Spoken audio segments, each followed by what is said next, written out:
Welcome back to Debrief with Dawn.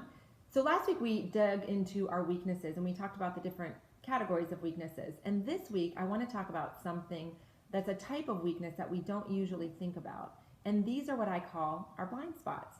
See, blind spots are weaknesses that we aren't really aware of. Sometimes our blind spots are things that we actually think we're good at, but we find out we're really not.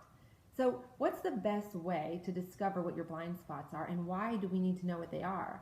See, in order to fulfill your potential, in order to be the best version of yourself, in order to lead a fulfilled and joyful and peaceful life, it's critical that you're aware of your blind spots in order to be the best you can be. So how do we discover them?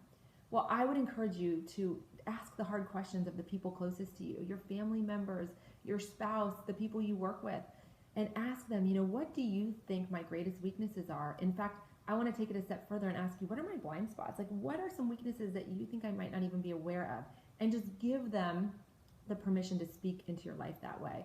Now, some people are going to resist doing that. It just makes them a little uncomfortable to be so truthful with you, with your weaknesses. So another option that I give my clients is ask that person, don't give me the answer right now. I want to give you a day or two to think about it. It would be really meaningful to me. It would help me to grow as a person. And would you take a minute to just email me what you see as my greatest weaknesses, my blind spots, weaknesses that I may not even be aware of?